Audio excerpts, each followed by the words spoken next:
Me dá o batom. Olá, boa noite. Boa noite a todos e a todas. Olá. Olá, acabamos de entrar e acabamos de receber aqui a presença da digníssima Benedita da Silva. Obrigada por estar aqui conosco, compartilhar esse momento.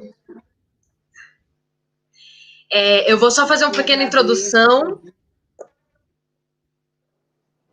Eu vou fazer uma pequena introdução, Bené, e aí a gente toca a bola para você, tá tudo bem?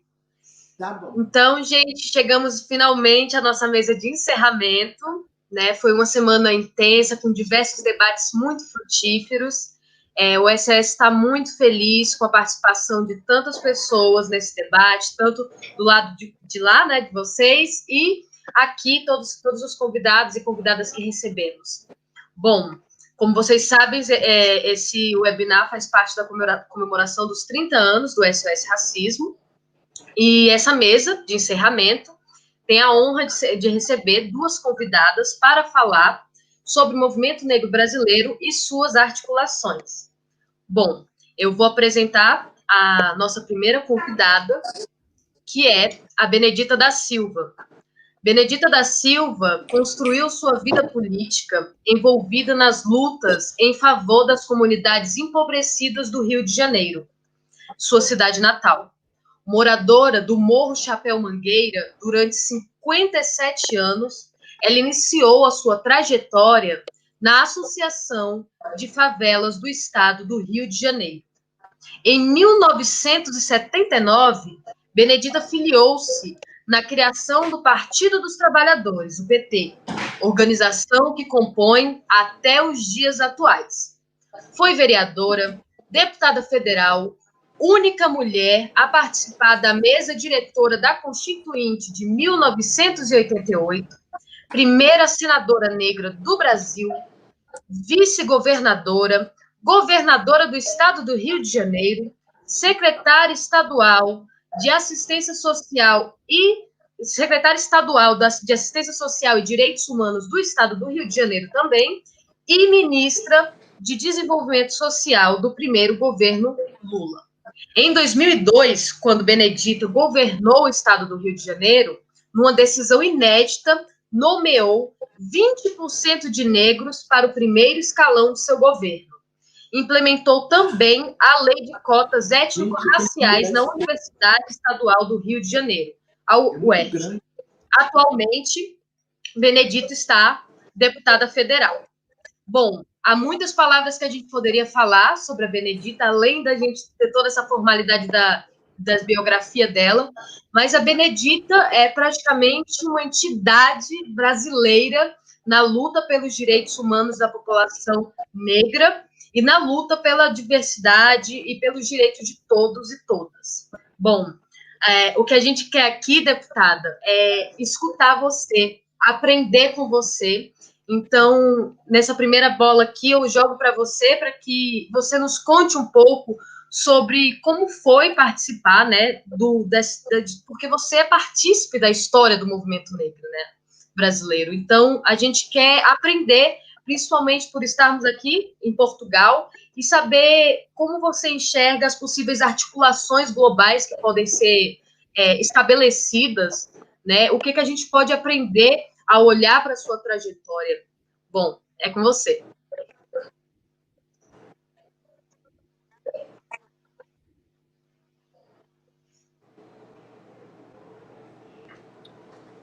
Boa tarde. Não, aí já é boa noite. Um abraço a todas e todos que estão nos acompanhando. Obrigada, Rebeca. É um prazer poder estar falando com vocês e dizer que nós temos uma história que se identifica com a maioria das histórias no Brasil. Eu quero parabenizar, na verdade, o SOS Racismo, que tem promovido, né, esses debates que são maravilhosos, e é bom que nós tenhamos mesmo a oportunidade de falar sobre os nossos movimentos, nossas articulações, como nós começamos isso e como nós queremos que acabe. Primeiro, nós começamos combatendo o racismo. E agora nós queremos criar uma sociedade antirracista e a história do racismo. Então, foi uma militância muito cedo. E como as pessoas perguntam? Olha, eu digo que a minha militância começou exatamente quando os meus pais tiveram que me deixar sozinha para ir ganhar o pão de cada dia. E o fato deles serem negros e analfabetos não permitiram jamais que eles pudessem ter nenhum tipo de ascensão social. E eles tinham a consciência de que eles eram realmente o resultado da escravidão brasileira. E que eles contavam para nós a nossa história. E eu estou dizendo isso, Rebeca, porque foi aí que nós começamos a descobrir a nossa negritude, descobrir o lugar onde nós morávamos. Então, eu tenho uma história da escravidão contada pelas minhas bisavós, que foram escravas. Eu tenho uma história da escravidão contada também pelas minhas avós. Então, uma história que hoje no Brasil estão querendo repetir, que é voltar a chicotear, a levar para o pelourinho os negros e negras brasileiros, depois de todas essas lutas, de todas as revoluções que foram feitas. Mas eu acredito que um país que é o último continente a abandonar o racismo sem dúvida nenhuma, um país onde a abolição não trouxe, evidente, as condições necessárias para enfrentar. E a consciência que você tem da sua escravidão, a consciência que você tem de que a sua situação social ela é uma situação social exatamente por conta do racismo, que se não for o racismo, se não tivesse tirado de você essas oportunidades, você seria, com certeza, uma outra pessoa. E a sociedade também seria uma outra. Então, uma abolição, além de ter vindo tardia, ela reservou para nós o trabalho doméstico, ela reservou o trabalho na lavoura, né? Ela reservou uma exclusão social. E nós começamos a resistir nos quilombos. Não foi só os quilombos Zumbi dos Palmares. Hoje, no Brasil, nós temos verdadeiros quilombos, que são as favelas, que são os guetos, que são as nossas quebradas, né? Que são as nossas periferias. E como nós reagimos a tudo isso? Nós começamos, na verdade, querer inserir no mapa de nossa cidade, porque a nossa história conta de que toda essa comunidade, mais de um terço da população brasileira que vive em favela, não constavam no mapa da cidade. Portanto, não constavam também como gente para que tivéssemos essas políticas públicas. Como eu já disse, que o que ficou reservado para os negros, né, no nosso quilombo, tudo que nós conseguimos foi construído com a nossa inteligência, com a nossa capacidade de resistir, com a nossa capacidade de organização. Então, a resistência nossa é uma resistência que está no nosso DNA. Eles podem fazer o que quiserem, mas a resistência está no nosso DNA, do povo negro brasileiro. Então, nesse período, né, dessa consciência que a gente tem, a gente começa a entender que se poder é bom, negro também quer poder. Se política é uma coisa boa, nós queremos estar na política. Se nós queremos estar nos espaços de decisão, que decide sobre o seu corpo, sobre a sua vida, o que você veste, o que você come, onde você mora e como você deve ser tratado. Então, é evidente que, nascida essa consciência, você vai num grande movimento de trabalhadores e de trabalhadoras com essa consciência racial, né? Não deixar que apaguem a verdadeira história brasileira, que é a história oficial, que é essa história, que é uma história em que nós defendemos a nossa existência. E isto, para Benedita da Silva, começa na favela.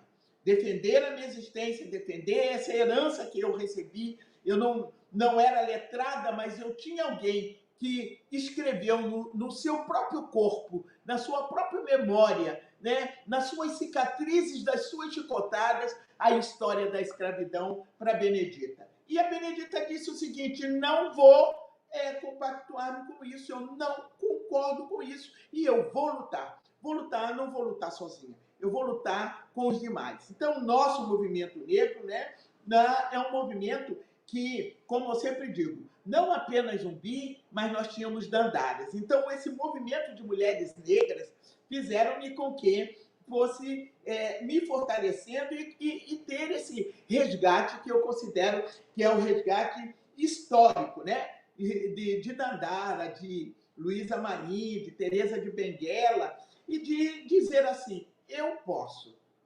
eu posso, de lutar pelas coisas mínimas que nos eram negadas, até você chegar a fazer uma ciranda e dizer assim: agora nós temos que começar a ocupar o poder. E ao ocupar o poder, nós vamos continuar resistindo. E resistindo de que forma? Organizando lá com a trabalhadora doméstica, organizando lá com o trabalhador e com a trabalhadora rural. E você vê organizando com as favelas, e você percebe que é a maioria da população. E se você se organizar, você é capaz de mudar o rumo da história. Então, esse é o que eu coloco como desenvolvimento da consciência da nossa negritude, que não é apenas uma questão social. No Brasil, costuma ter o mito da democracia racial, mas isso não existe. Existem dois apartheids no Brasil: o apartheid social e o apartheid racial. O racial é exatamente o que leva à vida que a maioria da população tem hoje, que é estar na pobreza.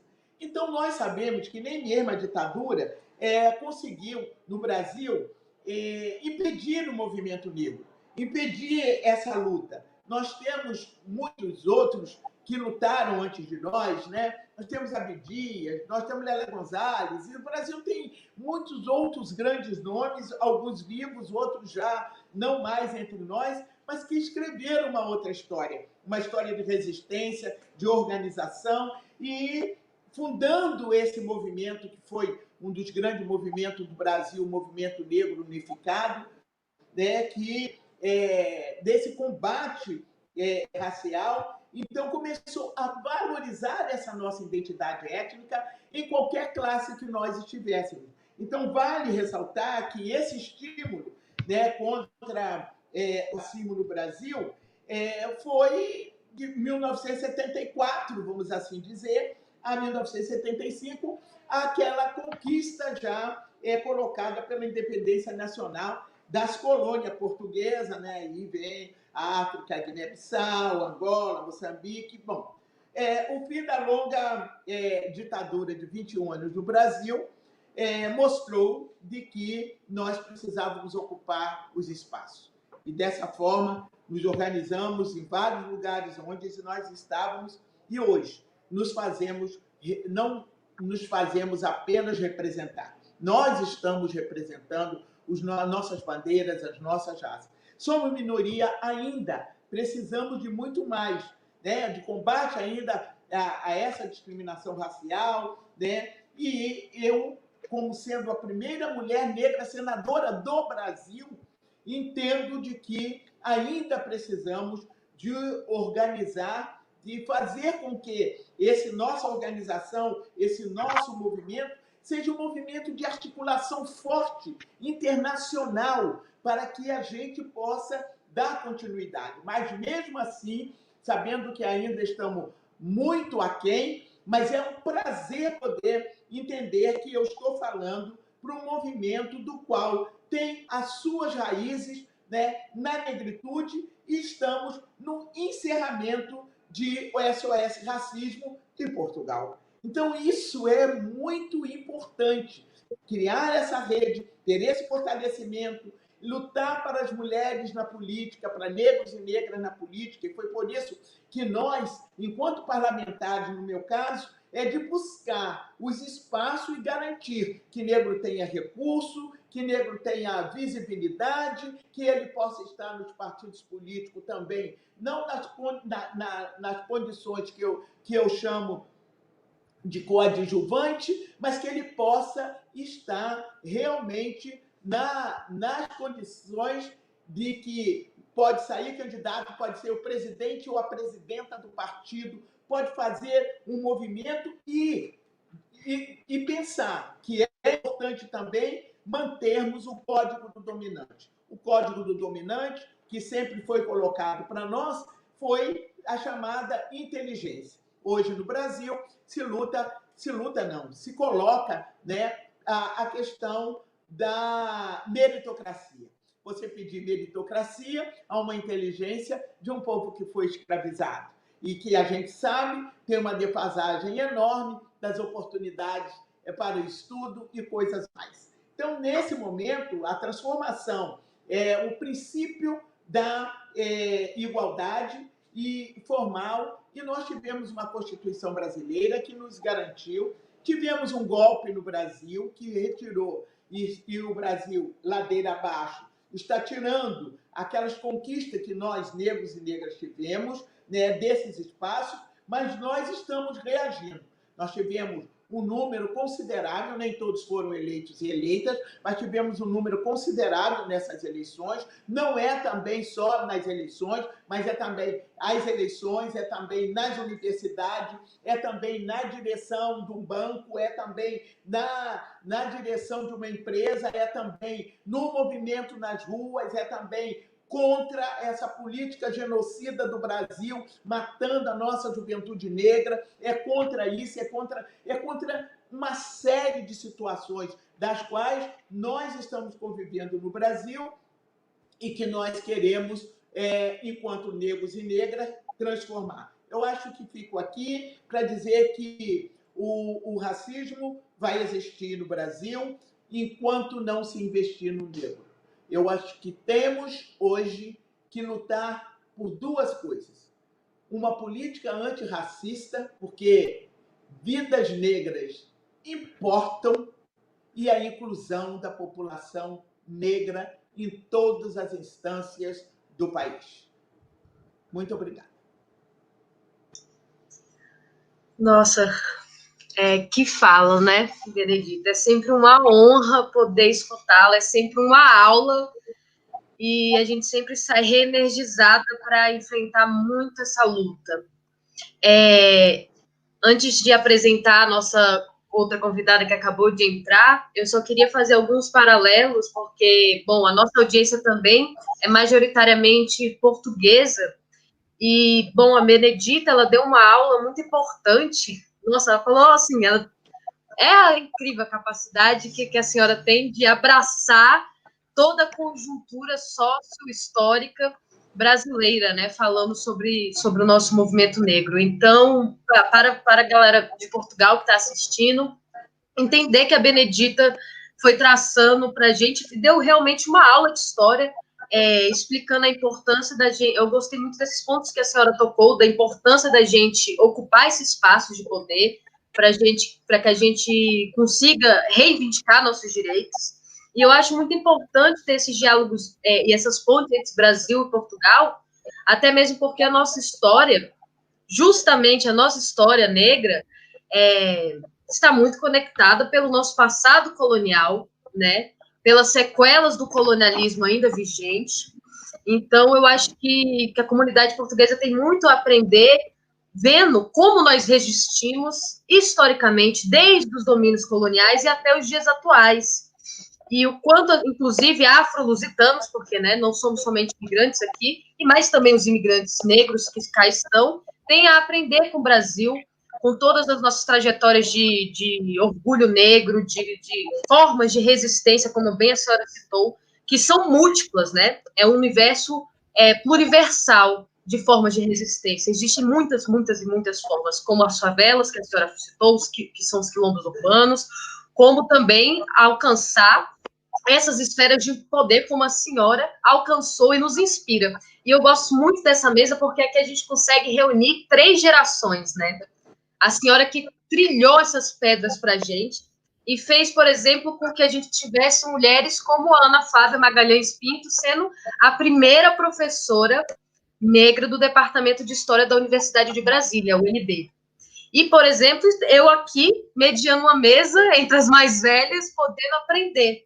Então, é sobre isso, né? É sobre a gente saber reconhecer esse trilhar ancestral. Bom, eu vou apresentar para vocês a outra honra que a gente tem de receber. Quem é a Ana Flávia Magalhães Pinto? Ela é doutora e pós-doutora em História pela Universidade Estadual de Campinas, a Unicamp. É professora do Departamento de História da Universidade de Brasília, UNB, onde foi, como eu falei, a primeira mulher negra professora desse departamento. Desde sua primeira graduação, ela desenvolve pesquisas articulando conhecimentos nas áreas de história, comunicação, literatura e educação, com ênfase em atuação político-cultural de pensadores e pensadoras negros e negras, imprensa negra, abolicionismos e experiências de liberdade e cidadania negras, no período escravista e no pós-abolição no Brasil e em outros pontos da diáspora. Ela é ainda integrante da Rede de Historiadores Negros do Brasil. Passo agora, então, a palavra para a Ana, para ela fazer, se ela desejar fazer algumas considerações.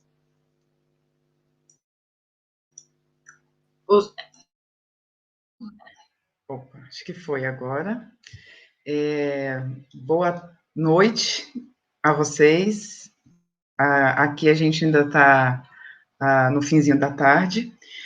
Antes de mais nada, eu gostaria de parabenizar todas as pessoas que se sentem, né, confortáveis e legitimadas a celebrar os 30 anos do SOS Racismo Portugal, né? E considerando a relevância dessa ação e, sobretudo, as lutas travadas nos últimos tempos, né, como eu tenho acompanhado,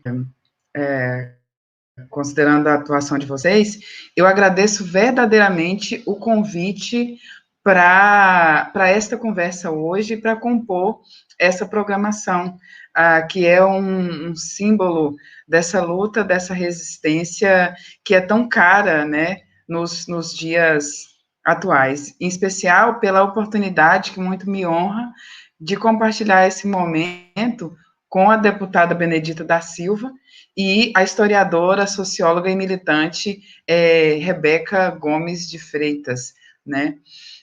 Temos, então, o desafio de falar sobre o movimento negro brasileiro e suas articulações. Bom, somos nações articuladas por força do processo colonial, como colocou Rebeca. Ao mesmo tempo, podemos pensar que somos sociedades conectadas por uma luta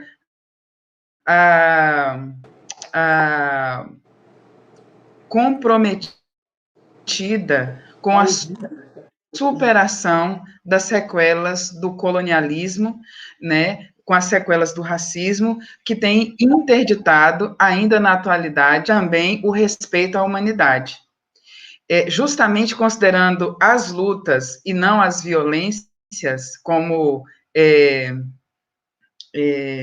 norteador, algo que norteia a nossa conversa, eu gostaria de começar, então, ressaltando que, a contar do último dia 20 de novembro, demos início no Brasil às celebrações dos 50 anos do 20, os 50 do 20, o que vem a ser. Poucas pessoas sabem, mas o Dia Nacional da Consciência Negra, ele tem uma história, né, que precisa ser recuperada, exaltada, que nos ajuda, inclusive, a superar uma deficiência crônica da sociedade brasileira e de outras sociedades, que é compreender como os movimentos sociais negros, né, as pessoas negras individualmente e coletivamente, são sujeitos à história desse mundo atlântico, em escala global, pensando, inclusive, como uma importante estratégia de reescrita dessa história, considerando as experiências do Sul Global. Em 20 de julho de 1971, 4 jovens negros nomeados Oliveira Silveira, Antônio Carlos Cortes, Ilmo da Silva e Vilmar Nunes fundaram na cidade de Porto Alegre, Rio Grande do Sul, o Grupo Palmares. Ou seja, no sul do Brasil, essa região em que, inclusive, muitos criaram a ideia de que a população negra não existe, né? Mas é um território em que as lutas negras são muito marcantes e que a gente precisa entender que não é por acaso que a proposta do 20 de novembro vai ser instituída a partir de pessoas que estavam ali na luta. E não demorou muito, desse 20 de julho de 71, depois desse 20 de julho de 71, para que outras pessoas também passassem a compor o grupo, com destaque para jovens negras, chamadas Helena Vitória Machado, Anita Abad, Antônia Carolino e Marli Carolina, entre vários outros.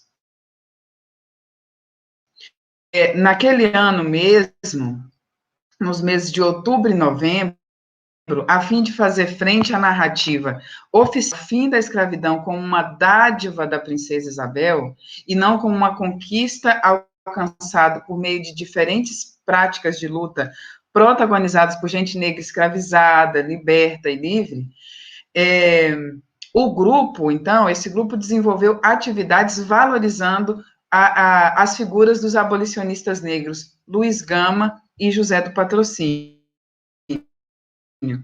bem como explicitou em novembro justamente a proposta de transformar a data da morte de Zumbi dos Palmares, 20 de novembro de 1695, num marco da luta negra pela liberdade, representando, então, o Dia da Consciência Negra, como uma data cívica de afirmação dessa agência histórica da população negra em defesa de sua própria existência. O desafio que estava posto foi sintetizado pelo poeta Oliveira Silveira no poema Pobre Menino Preto, publicado num livro chamado Praça de Palavras e reproduzido no Jor Negro, um periódico da imprensa negra de São Paulo, publicado ali no final da década de 1970. Os versos são de lamento e dizem: pobre menino preto brincando com a turma, se imagina mocinho, não cola. Os mocinhos são brancos, como os outros. Se imagina Tarzan, se pendura no galho, não cola, porque eles o imaginam chita, macaco, chimpanzé, orangotango. Não pode brincar de zumbi ou Toussaint Louverture, porque são heróis de verdade que ninguém conhece, nem ele mesmo nunca ouviu falar. Como apontei em artigo publicado há poucas semanas, o menino com o qual Oliveira Silveira se compadecia estava longe de se restringir a pessoas de pouca idade. Seu personagem poderia ser lido como uma metáfora de um país inteiro, um país majoritariamente negro, que nem sequer estava autorizado a se afirmar a partir daquilo que lhe era inegável, suas origens africanas.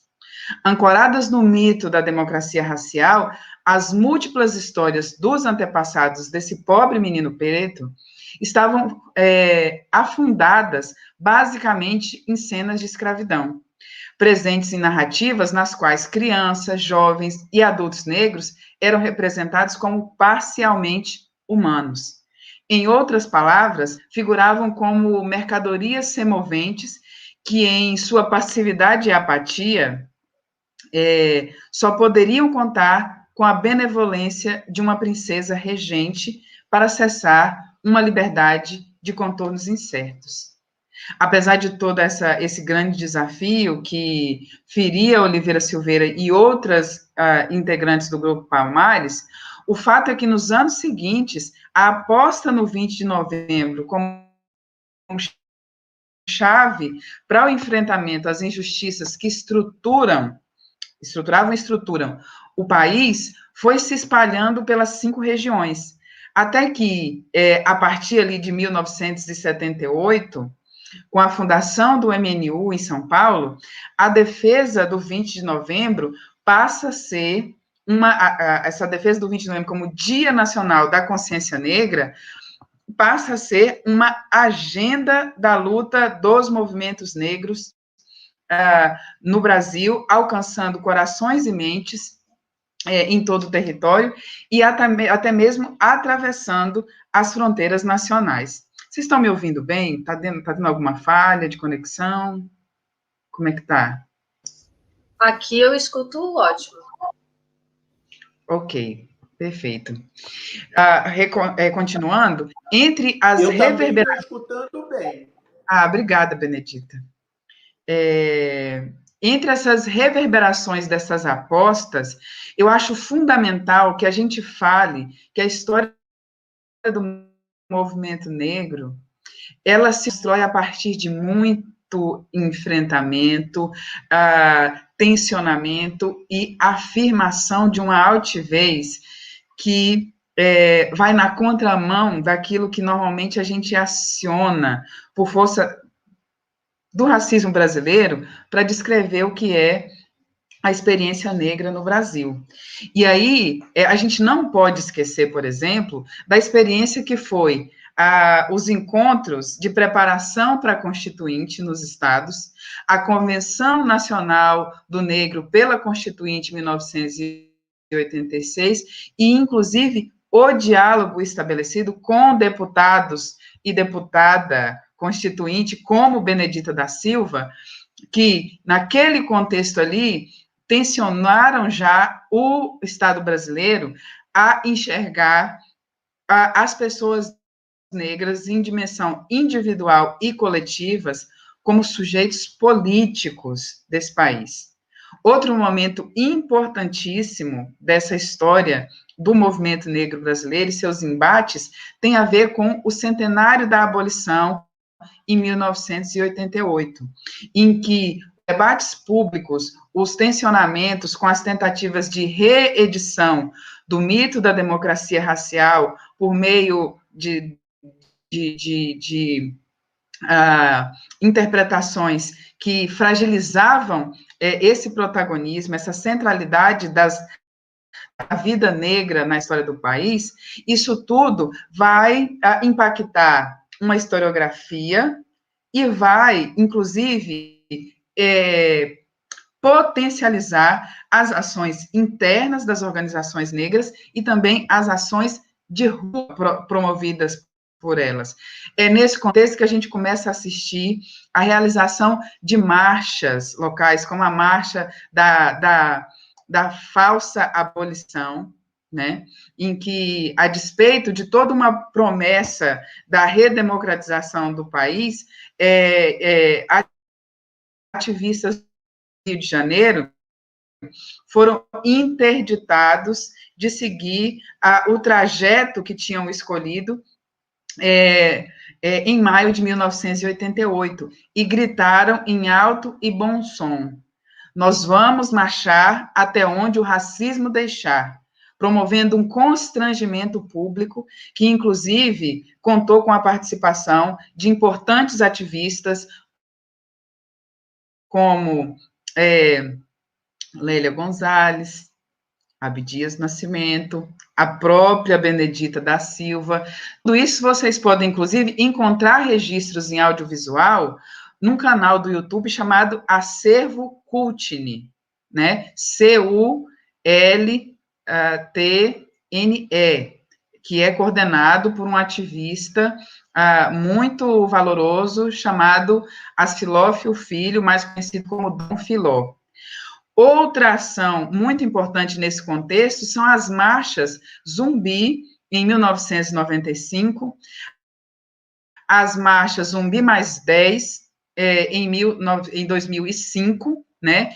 E, mais recentemente, a marcha das mulheres negras contra o racismo, pela vida e pelo bem viver, né?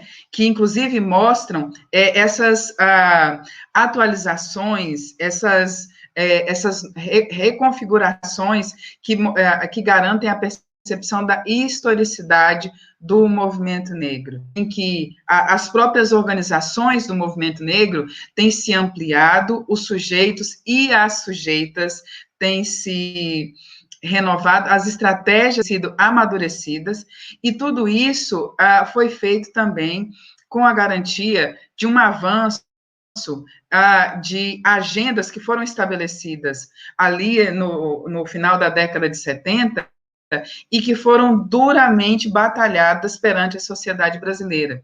E nesse contexto a gente tem as importantíssimas políticas de ações afirmativas, em especial as cotas nas universidades, né, e também as denúncias e as demonstrações acerca da vigência de um genocídio que afeta a população negra brasileira, que tudo isso tem promovido uma alteração do modo como o Brasil enxerga a si mesmo. Se, por um lado, o mito da democracia racial é desmontado ao longo dessas décadas, o Brasil que via como saída para si o embranquecimento e a negação de suas origens africanas, cada vez mais passa a olhar para a sua própria trajetória não pela chave da vergonha, mas pela chave do orgulho de, a despeito, né? Apesar de tantos nãos, tanta marginalidade, somos nós a alegria da cidade, a alegria desse país, como cantou Lázaro Matumbi. E uma alegria que é aquela felicidade guerreira que também cantou o Ali Salomão. E aí, nesse sentido, a gente tem vivenciado como eu escutei ontem de Jurema Werneck, em seu aniversário de 59 anos, essa revisão historiográfica que foi demandada pelo movimento negro, que inclusive é formalizada em termos de lei, com a Lei 10.639, que instituiu a obrigatoriedade do ensino de história e cultura africana e afro-brasileiras, e afro-brasileira em toda a rede de ensino no Brasil, isso tem feito com que uma série de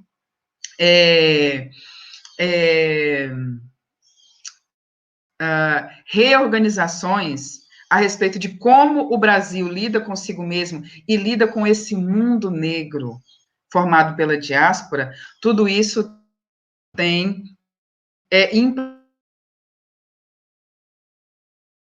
impactado o modo como a gente, a centralidade da formação da sociedade brasileira, né? Porque é curioso como a gente desaprendeu, a gente teve o nosso passado sequestrado, não só quando a gente se remete ao continente africano, mas até mesmo aquilo vivido internamente. Porque é verdade que o Brasil passou mais de 3 séculos explorando a maior quantidade de gente africana submetida à escravidão via tráfico transatlântico às Américas. Também é verdade que o Brasil foi a última região, o último país da região do continente americano a abolir a escravidão. Mas uma coisa que não se conta é que já no início do século XIX, o Brasil tinha a maior população de gente negra, livre e liberta de toda a América, mesmo após a independência do Haiti. E por que a gente, quando olha para o século XIX, só pensa em escravidão?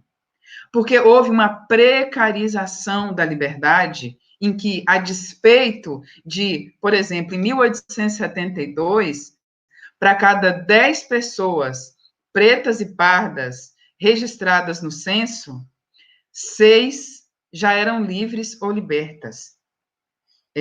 O nosso desconhecimento sobre como era como eram as experiências da liberdade, e nosso vício de ler o passado anterior a 1888 como o tempo apenas da escravidão, quando se fala de gente negra, tem a ver com a força do escravismo.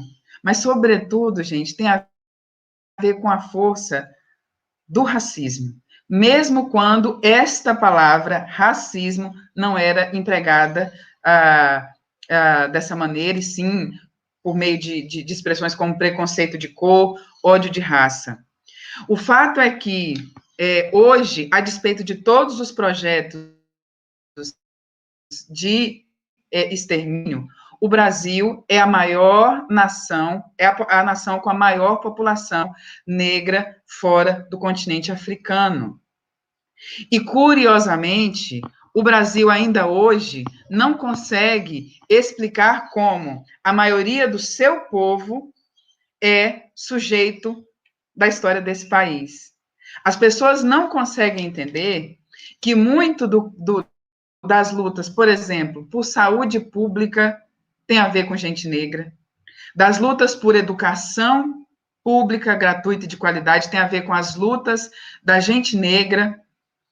As lutas por reforma agrária, por direito aos espaços urbanos, isso tem a ver com gente negra, que é a maioria da população brasileira, inclusive organizadas em entidades que, pensando esse período mais recente, né, se o 20 de novembro tem 50 anos, a gente não pode esquecer que o Movimento Negro Unificado está com 42 anos. Você tem organizações como Guelé 10, fundadas em 1988. Você tem uma série de outras entidades que foram se desmontando ao longo do tempo, mas o movimento negro ele não começa na década de 70, né? Isso é porque a gente está tendo que fazer muitos recortes, sabe? Mas para fazer um recorte que dialogue com o tempo de existência também do SOS Racismo. O fato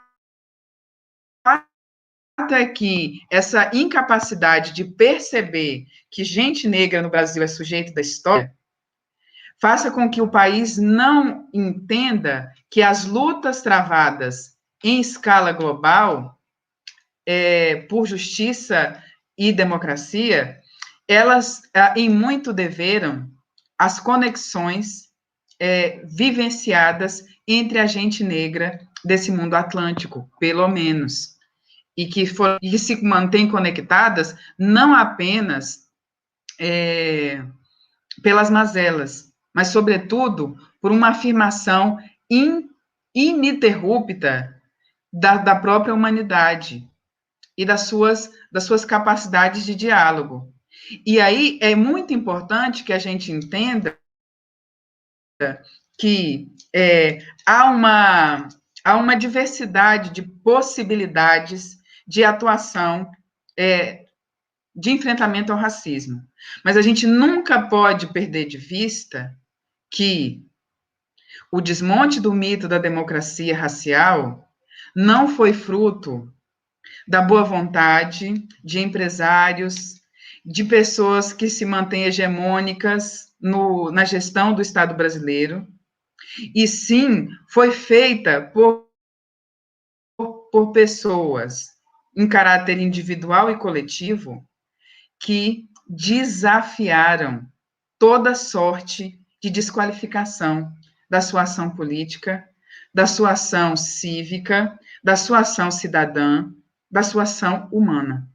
E aí eu paro por aqui para a gente poder ter um pouco mais com os questionamentos que você tem, Rebeca, e a audiência. Gratidão, Ana, pela sua fala.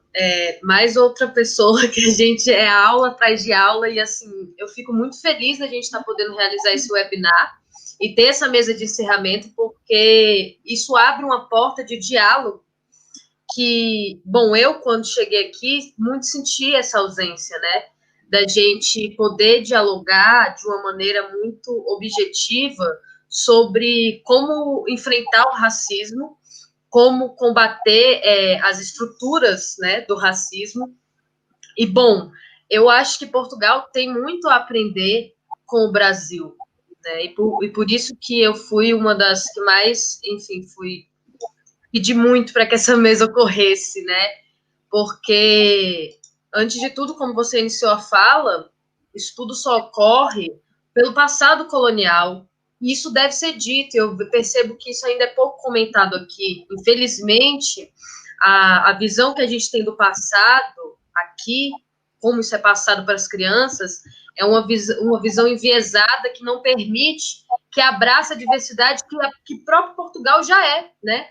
Então, eu penso que seria muito importante ouvir de vocês, principalmente da Benedita, o quanto as políticas públicas e as políticas afirmativas para que ocorresse, por exemplo, no Brasil, uma lei 10.639 que obrigou o ensino de história africana e afro-brasileira nas escolas, o quanto isso beneficiou para que mais pessoas, antes de tudo, se reconhecessem enquanto negras, porque a gente sabe que a nossa estrutura brasileira, dessa democracia racial, onde amortece a nossa consciência negra por um certo período, né?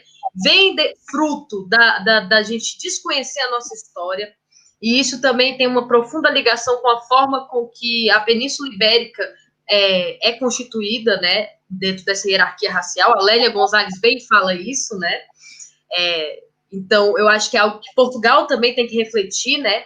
O quanto tem que revisar essa história, porque a gente parte de um lugar em comum, então há muito a se aprender com o Brasil, com as ex-colônias portuguesas em África, né? Os países africanos de língua portuguesa têm muito a nos ensinar, e há um porquê desses países, por exemplo, em África, terem sido os últimos a serem independentes, há um porquê do Brasil ter sido o último país das Américas a libertar os escravos. Então, isso tudo tem uma ligação profunda com Portugal, e eu percebo que o ensino de história poderia ser um local para essa abertura do diálogo. Então, aqui a gente tem, né, uma pós-doutora em História, especializada nesse ensino de História, né, da nossa gente negra, da nossa agência negra, e a gente tem a pessoa, né, uma daquelas que lutou para que leis como a lei que obriga o ensino de África fosse aplicada, que é a Benedita. Então, eu queria que vocês comentassem um pouco mais sobre essa questão da importância desse diálogo entre a academia, né, entre esses saberes que a gente tem que resgatar, e como isso é aplicado lá na ponta, por meio de políticas públicas, né, por meio de ações afirmativas. E relembrar também um pouco uma coisa que eu gostaria de que fosse comentado, que, por exemplo, aqui em Portugal, apesar das Nações Unidas, inclusive, denunciar, não há a recolha de dados demográficos baseado na discriminação étnico-racial, ou seja, a gente não pode saber quantas pessoas negras, pardas há em Portugal. O quanto isso, por exemplo, Benedita, você enxerga que é uma dificuldade para a gente fazer políticas públicas, porque a gente bem sabe que uma das chaves de viradas para a gente no Brasil foi quando a gente conseguiu comprovar que somos uma maioria minorizada, né? Porque nós somos, no Brasil, 54% da população, nós, pessoas negras e pardas, contudo, somos minorizadas em direitos. Então, é isso, eu queria saber a importância dessas articulações a nível, inclusive, global, né? Por mais políticas públicas antirracistas e de reconhecimento, né, desse passado, que nos traz ao ponto até aos dias de hoje, e a importância do ensino de história nesse diálogo. Aí eu jogo a pergunta para ambas. Penso que a Benedita pode começar comentando.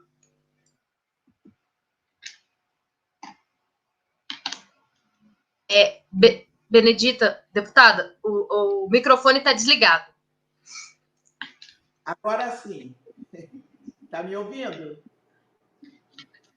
Olha, eu quero dar um abraço aí na Ana Flávia, como sempre, ela dá um show também, né? E a gente bebe nessa fonte. Eu não sei se vocês repararam, eu fico abaixando a cabeça toda hora, estou escrevendo aqui, para aproveitar também esse grande momento. E te dizer, Rebeca, de que eu vou te responder contando uma história. Claro que quando eu fui eleita em 82, eu me baseei em algumas políticas voltadas para o social. Eu sou assistente social, antes não era, foi depois que eu me formei, mas eu conhecia a pobreza e conhecia também o fato desse racismo existente, né, e que a pobreza e o racismo eu conheci muito cedo, né, enquanto criança. Muito bem. Então, propus dentro de mim que essa seria a minha defesa o tempo inteiro, aonde eu estivesse. Chegou em 1986, foi quando eu fui eleita deputada federal constituinte e que me reuni com o movimento negro, vários, PCN, MNU, todos que existiam. Tinha, na época, a Guibara Dudu, eu fui movimentos culturais, movimentos políticos. Eu sei que eu fui, né, lá com Lélia Gonzalez, né, Abigail Pascoal, que partiu há pouco, né, e conversando lá, discutindo no IPCN, que lá que a Lélia Gonzalez foi o espaço onde eu conheci a Lélia Gonzalez, através do Hermógenes, e eles me ajudaram muito. A Igueledés, né, com Sueli Carneiro, essa minha amiga, Sueli, minha extraordinária, e tantas outras pessoas, não quero ficar falando, senão eu vou esquecer aqui, as pessoas vão dizer Januário Garcia, e por aí vai. Bom, o que acontece é que eu levei para lá, né, uma lista enorme de reivindicações construída juntos, o movimento social e o movimento negro. Porque quando a gente fala de racismo e não fala daquele monte de negros morando na favela, fica... Então, quais são as condições dos negros? Vamos fazer essa defesa. E foi para a Constituinte. Lógico que essa questão racial foi uma questão levada a duras penas, né? Lá estava o senador Paim, na época deputado, estava o Caó, o Edmilson Valentim, do PCdoB, Caó do PDT. Então, nós formamos ali, né, o nosso quarteto e mais uns 2 ou 3, um da Bahia, outro... Bom, ficamos firmes. Vamos fazer essas leis. E fomos fazendo as leis. E sabe como é que é, lutando para lá e para cá. Bom, nós acreditamos que das reivindicações, claro que a maior não entrou, mas das reivindicações do movimento negro, nós temos na Constituição brasileira 80% garantido. Ensino da história da África no currículo escolar, terra dos remanescentes dos quilombos, crime não afiançado à prática do racismo, a questão das mulheres trabalhadoras rurais que temos lá, né? Bom, enfim, nós fomos pegando todas essas coisas e conseguimos, está lá na Constituição. Só no governo de Luiz Inácio Lula da Silva é que começou a questão da regulamentação do ensino da história da África no currículo das pessoas, né? O que eu bolei? Nós discutindo no movimento negro, falamos da questão, tinha a discussão de reparação, era discussão de ações afirmativas, cada um de nós procurava uma forma. E eu, no parlamento americano, lá com os afro-americanos, comecei fazendo uma discussão sobre como as ações afirmativas aconteciam lá, baseado em que lei. E saí de lá, e quero confessar para vocês, não existia lei nenhuma nos Estados Unidos de ação afirmativa. O Brasil é pioneiro, sabe por quê? Porque aí nós nos sentamos com jurídicos, com tudo quanto foi possível, porque as ações afirmativas dos Estados Unidos, elas foram conquistadas pura e simplesmente por força do movimento e do entendimento, porque eles, como minoritário, eles conseguiram criar uma sintonia lá do movimento negro, vamos dizer assim, né? Do pobre com o movimento negro do classe média e do rico. Eles entraram mesmo. Então, eles cuidaram disso do ponto de vista político. E eu tinha descoberto de que nós estávamos tratando muito em cima da afirmação de identidade. E isso não incomodava absolutamente. Mas quando nós começamos a reivindicar ações afirmativas, denúncia do coisa, isso mudou. Então, fique sabendo que a lei de ações afirmativas, ela não existia nos Estados Unidos. Ela passou a existir no Brasil e depois eu comecei a trabalhar essa lei em outros países. E ainda, por incrível que pareça, nos países africanos. Então, se tomou conta, foi igual a Lei Maria da Penha e o Bolsa Família. Isso foi tomando conta porque esse recorte racial foi um recorte muito forte. Então, isso é para dizer que nós temos que estar sempre com o nosso pessoal, né? A nossa cabeça intelectualizada, jurista, promotores, que nós temos pouco, mas temos, e da gente começar a formular e elaborar leis que possam ser voltadas para essa inclusão. Só que no governo do Lula, ele regulamentou um dispositivo da Constituição, porque nós colocamos lá o ensino da história, mas precisava da regulamentação. O que fez o Lula, ele regulamentou. Uma das coisas que nós observamos é que, ao regulamentar essa lei, nós, enquanto movimento negro, tínhamos que ter ido para cima da educação. E nós não fomos buscar formação também de professores e professoras, e eles começaram a alegar que não tínhamos professores para dar. Olha, imagine que loucura! Não tínhamos professores para dar aula, né, do ensino da história da África nas escolas. Então, é uma das coisas que nós temos agora que retomar, né, nesse chamado novo normal, que está um horror da educação, e começarmos a trabalhar essa questão da formação da população negra, enquanto professores e professoras, para introduzir forte na educação, porque está lá na Constituição Brasileira e regulamentado por Luiz Inácio Lula da Silva. Antes da Ana também dar a sua palavra, eu queria só avisar para quem está nos assistindo que a Benedita, infelizmente, não vai poder ficar com a gente até o final, porque, enfim, a luta dela, né? Ela tem muito o que fazer, a agenda da deputada, mas eu já agradeço, já quero aqui agradecer antes que a senhora tenha que sair, né, e não haja oportunidade de ouvir esse agradecimento. O SOS Racismo agradece que você tenha aceitado. É porque eu estou... eu acho que eu também posso falar... Pode falar.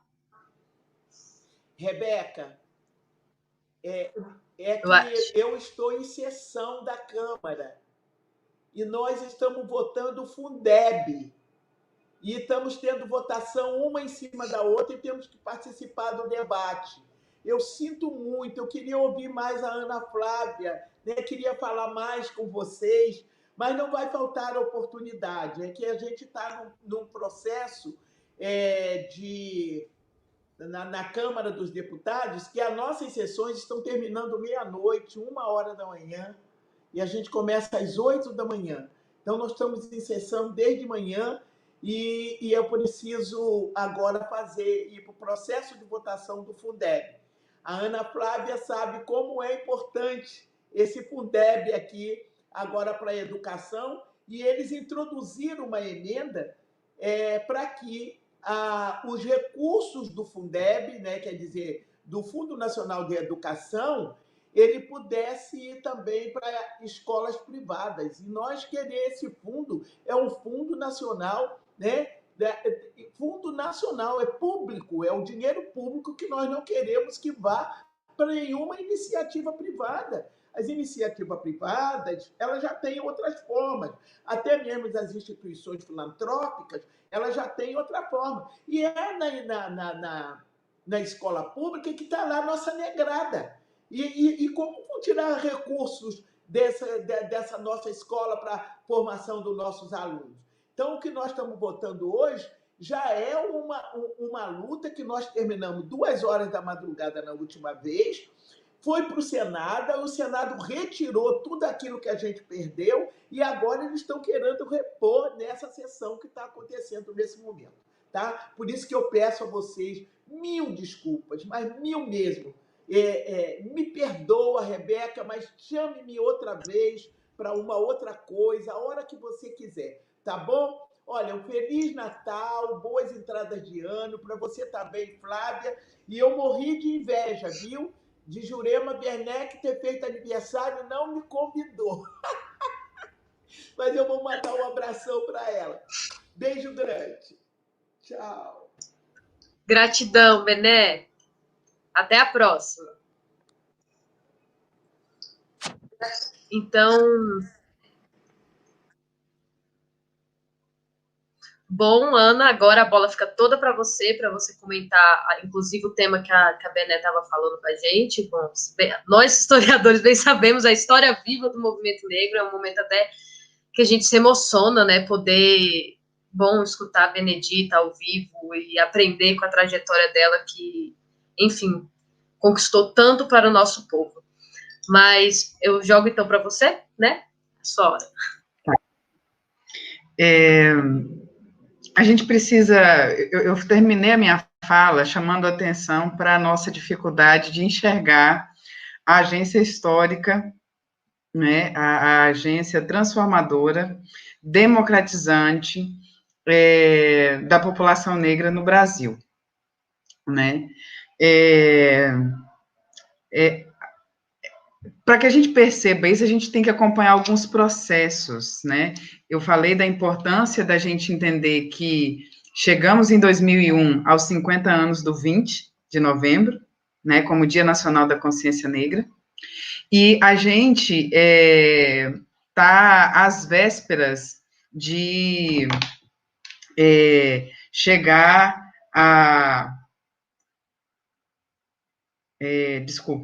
aos 20 anos, né, da Lei 10.639. O que as pessoas não sabem, e isso tem a ver com esse sequestro da Agência Histórica Negra, é que entre as propostas, diz que seria a Lei 10.639 de 2003 e a sua aprovação justamente em 2003, a gente pode contar mais ou menos 17 anos de tramitação, de projetos que são apresentados e caem, de projetos que caducam, de projetos que, enfim, e nós tivemos a sorte de a Lei 10.639 ter sido promulgada em 2003 como uma das primeiras assinaturas, né, das primeiras promulgações de lei feitas pelo presidente Lula. Mas uma coisa que é importante a gente lembrar, que na proposta do texto estava previsto que as organizações de movimento negro seriam reconhecidas como agentes da implementação da lei. Acontece que essa Lei 10.639, ela não opera no vazio. Ela altera a Lei de Diretrizes e Bases da Educação Nacional. E a Lei de Diretrizes e Bases da Educação Nacional reconhece as instituições de ensino formal como agentes da educação nacional, que, portanto, retirou, né, a justificativa foi essa, né, de que, por isso, não seria possível atribuir ao movimento negro, às organizações de movimento negro, a responsabilidade pela implementação. Bom, Em 2003, o Ministério da Educação passou a fazer a gestão de um programa chamado Educação, Diversidade na Universidade, que vinha do governo anterior, que tinha como objetivo trabalhar com uma demanda já apresentada em Durban, da ampliação da presença de estudantes negros nas universidades públicas no Brasil. E esse programa, ele tentava lidar com essa inclusão não pela chave das ações afirmativas, mas naquela chave de que era preciso estabelecer projetos educacionais que capacitassem a juventude negra a ocupar em maior quantidade as universidades. Na chave muito do quê? A juventude negra não estaria na universidade por falta de qualificação, e não ou seja, um argumento muito próximo, é o argumento da meritocracia, da falácia da meritocracia. Quando vem 2003, com a promulgação da lei, o desafio da implementação, há uma reformulação nesse programa Diversidade na Universidade, né? E que esses projetos, se por um lado se mantém o apoio aos pré-vestibulares comunitários, como o PVNC, o Steve Biko e vários outros, né, do Brasil, também se criaram ações para implementação da Lei 10.639, no sentido de promover encontros, né, entre professores, formação continuada de professores, produção de material didático, etc., etc.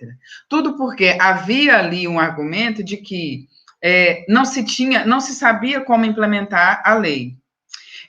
Acontece que, como eu chamei a atenção, desde o centenário da abolição, você tem uma historiografia,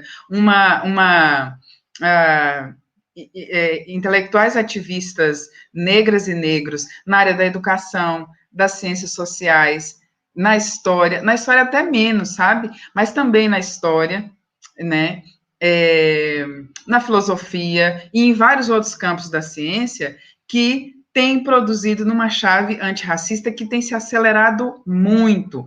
Com a promulgação da Lei 10.639, há, então, um boom, porque a Lei 10.639 depende, né, como ela altera o currículo, ela altera o processo de formação inicial dos professores. E essa discussão passa, então, a desafiar não só intelectuais ativistas vinculados ao movimento negro, mas também intelectuais acadêmicos, estrito sensu, né? E nesse contexto, né, é muito curioso que em 2013 eu fiz uma entrevista com a então ministra da Secretaria de Promoção de Políticas de Igualdade Racial, a Luísa Barros, e ela que muito tinha lutado até mesmo para essa promulgação da lei em 2003, ela dizia assim, considerando de onde a gente partiu, não era para ter acontecido nada, né?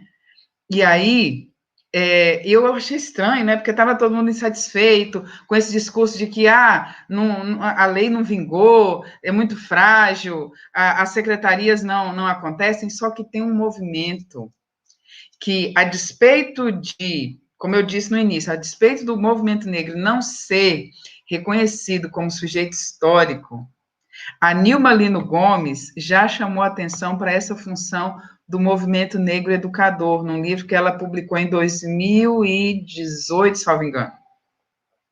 Bem recente esse livro, né?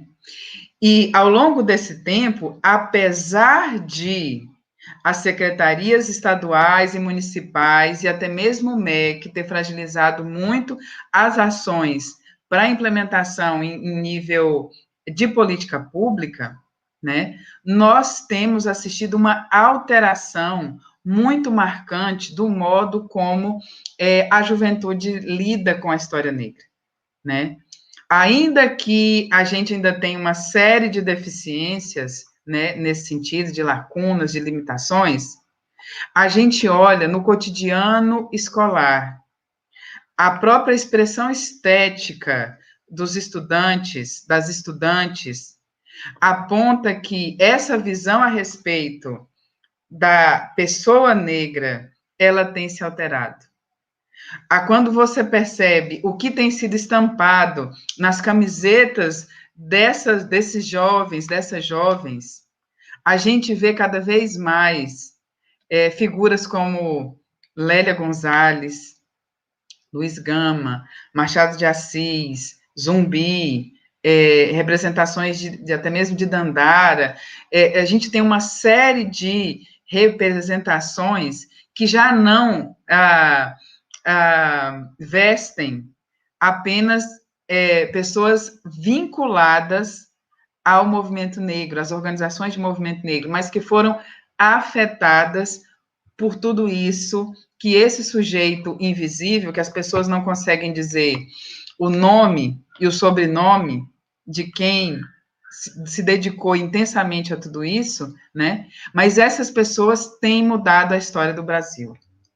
Esse crescimento constante do percentual de pessoas que se declaram pretas e pardas, sendo cada vez mais entendidas como maioria populacional, a despeito da contínua permanência de dados que são caracterizados em outros contextos tranquilamente como genocídio, diz respeito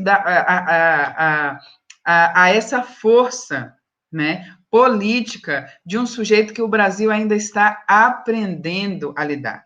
Nós vivemos agora um período das eleições municipais, em que, por exemplo, na cidade de Porto Alegre, onde se deu origem à proposta do 20 de novembro como Dia Nacional da Consciência Negra, em que 5 jovens negras, são 4 jovens negras e 1 jovem negro, foram eleitos para a Câmara de Vereadores da cidade de Porto Alegre, né? Em vários pontos do Brasil, no Paraná, no Rio de Janeiro, em São Paulo, várias outras experiências aconteceram e tem dado continuidade, não é o início de nada, né?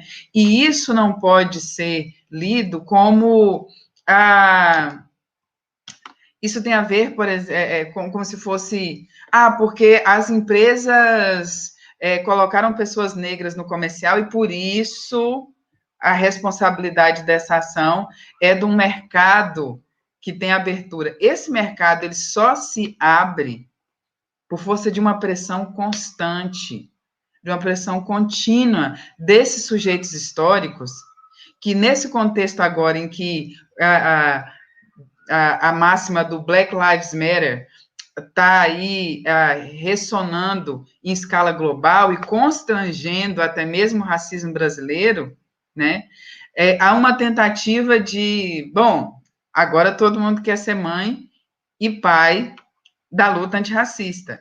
A gente precisa observar justamente a historicidade dos sujeitos, das organizações que permitiram que isso acontecesse para a gente não cair em mais uma esparrela, em mais uma promessa de redenção, que, na verdade, aí me lembraram aqui, Lúcia Martins, na Câmara de Joinville, Santa Catarina. São vários esses exemplos, eles não são por acaso, né? Não são por acaso, né? Isso tem a ver com luta. Quem não enxerga isso é quem ainda está operando nessa matriz narrativa, nessa matriz de pensamento que nega a pessoas negras no Brasil esse local de sujeito histórico. Nossa, Ana, excelente sua fala, porque aqui é muito recorrente, inclusive, a fala de que tá tão na moda falar sobre racismo, mas não é moda, né? A nossa luta, nossos passos vêm de longe. Há 500 anos estamos lutando e resistindo. E se hoje nós alcançamos fatos históricos e conquistas históricas, não é do nada ou por benevolência, né, da estrutura capitalista, branca, enfim. É por nossa luta, do nosso povo e para a nossa organização e também com aqueles aliados e aliadas. Eu acho que a fala de vocês duas, né, a Benedita que já se despediu, fica muito agregadora para a gente, para fechar essa semana, porque possibilita, eu acho que o que mais marca nessas falas é a possibilidade de, principalmente a comunidade lusitana que está escutando a gente, ver a riqueza das articulações e a importância da articulação, da luta negra, da luta antirracista, que isso não começou ontem, que é muito importante a gente recapitular a nossa história, as nossas histórias em comum, e para que assim a gente possa traçar planos futuros de realmente acabar com essa estrutura. Porque a gente está aqui lendo, né? A gente tem aqui uma fala do Mamadou Ba, ativista do SOS Racismo também, que foi convidado da segunda mesa dessa semana. E, bom, o SOS Racismo tem esse papel essencial aqui em Portugal, de expor essa chaga do racismo que está, sim, presente na sociedade portuguesa. E também eu agradeço o esforço, né? Eu estou chegando no SOS agora, estou recente aqui, e eu agradeço a abertura de vocês, que agora eu falo de nós, né? De traçar essas pontes, ainda mais agora que se faz tão urgente uma luta antirracista a nível global, né? Como a Ana Flávia citou, Black Lives Matter expõe isso mais do que nunca. E eu acho que é muito importante, sabe, a gente poder ter dimensão do poder, do alcance das nossas resistências. E é isso que fica para mim.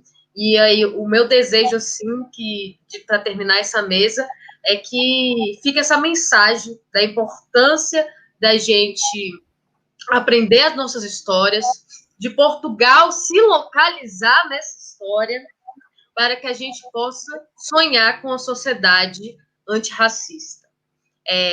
Se você quiser fazer alguma fala final, Ana, eu deixo para você. Eu tenho um amigo, Rebeca, Lino Vaz Muniz, ele é um cabo-verdiano, que nas nossas lutas aqui em Brasília, ali em 2005, no contexto da marcha, nesses desdobramentos da luta por ações afirmativas de acesso e permanência na Universidade de Brasília para estudantes negros, aconteceram muitas coisas difíceis, até mesmo tentativas de assassinato de estudantes africanos dentro do campus da universidade. E a gente tinha uma parceria muito forte, muito bonita, né, em especial com estudantes de países que falam português no continente africano. E aí o Lino falava o seguinte, muito inspirado pela luta de Amílcar Cabral, ele dizia com muita altivez e convicção que onde qualquer um dos meus antepassados pisaram, esse lugar também é a minha casa. E aí, quando a gente imagina, eu estou aqui do lado de cá do Atlântico, numa terra em que nós, desse território americano, como diz Lélia Gonzalez, nós habitamos aqui, estabelecemos redes de solidariedade, em grande medida, mas não totalmente, porque somos humanos, com comunidades indígenas. E aqui é nosso lar. Esse território europeu no qual você está aí, justamente por conta de tudo aquilo que foi vivido antes de você chegar, também é nosso lar. Como diz afinal de contas, como diz o princípio do Emicida, tudo que nós tem é nós, e já que tudo que nós tem é nós, onde nós estivermos, é nosso. E a gente precisa afirmar a nossa legitimidade de estar, né?